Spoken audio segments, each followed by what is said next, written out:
ശബരിമല സ്വർണ്ണക്കൊള്ളയിലെ അന്വേഷണത്തിലേക്ക് നമ്മൾ പോവുകയാണ്. പ്രത്യേക അന്വേഷണ സംഘത്തിന്റെ വലയിലായ ഡി മണിക്ക് പിന്നിൽ ദുരൂഹതകൾ ഏറെയാണ്. ഓട്ടോ ഡ്രൈവർ മുതൽ മാധ്യമ പ്രവർത്തകൻ വരെ അങ്ങനെ തുടങ്ങി പല വേഷങ്ങളാണ് ഡിണ്ടിഗലിൽ മണിക്കുള്ളത്. നിരവധി അനധികൃത ബിസിനസ്സുകൾക്ക് ഉടമയാണെന്നും കണ്ടെത്തിയിട്ടുണ്ട്. ഡിണ്ടിഗലിൽ നിന്ന് ഞെട്ടിപ്പിക്കുന്ന വിവരങ്ങൾ പുറത്തുവിടുകയാണ് മാതൃഭൂമി ന്യൂസ്. അനന്തകൃഷ്ണൻ നമുക്കൊപ്പം വിവരങ്ങളുമായി ചേരുന്നുണ്ട്. അനന്തൻ, പല വേഷങ്ങൾ, പല രൂപങ്ങൾ. ഇന്നലെ തന്നെ മൊഴിയിൽ പല വൈരുദ്ധ്യങ്ങളും ഉണ്ടായിരുന്നു. തിരുവനന്തപുരത്ത് ഹാജരാകാൻ നോട്ടീസ് നൽകിയിട്ടുണ്ട്. എത്തുമോ? സ്വർണ്ണക്കൊള്ള കേസുമായി ബന്ധപ്പെട്ട അന്വേഷണം ഒരു വഴിക്ക് പോകുന്നുണ്ട്. അതിൻ്റെ ഒരു ശാഖ എന്ന് പറയാം ഇപ്പോൾ ഡിണ്ടിഗലിൽ അതിൻ്റെ ഒരു വികാസം സംഭവിക്കുന്നു. അത് രമേശ് ചെന്നിത്തലയും അദ്ദേഹത്തിൻ്റെ സുഹൃത്തായ വിദേശ വ്യവസായം നൽകിയ വിവരത്തിൻ്റെ അടിസ്ഥാനത്തിൽ നടത്തിയ അന്വേഷണമാണ് SITയുടെ സ്പെഷ്യൽ സ്ക്വാഡ് ഡിണ്ടിഗൽ വരെ എത്തിയത്. അവിടെ ഒരു മണിയെ കണ്ടെത്തിയിരിക്കുന്നു, MS മണി എന്ന സുബ്രഹ്മണി.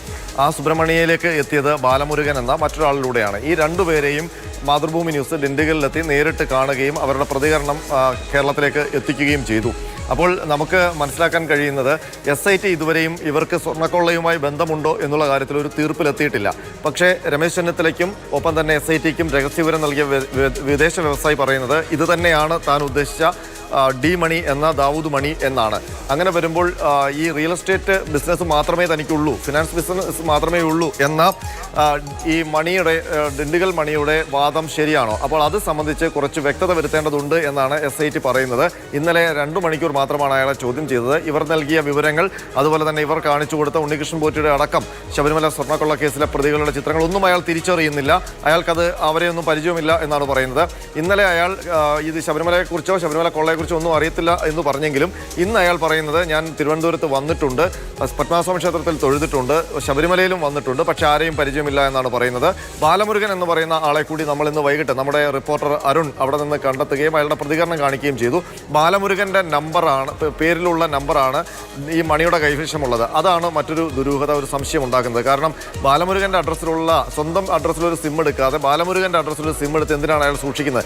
ആ സിം കേന്ദ്രീകരിച്ചുള്ള അന്വേഷണമാണ് ഈ ബാലമുരുകനിലേക്കും അതുവഴി മണിയിലേക്കും SITയെ കൊണ്ടെത്തിച്ചത്.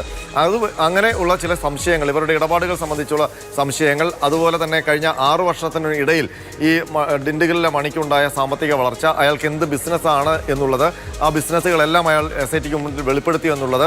ഏതായാലും 30-ാം തീയതി ഈ രണ്ടുപേരും തിരുവനന്തപുരത്തേക്ക് വരാൻ പറഞ്ഞിട്ടുണ്ട്.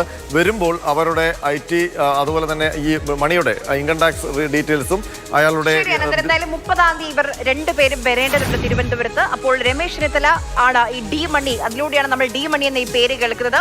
അതിലും ഇപ്പോൾ വിശദമായ അന്വേഷണം നടന്നുകൊണ്ടിരിക്കുകയാണ്.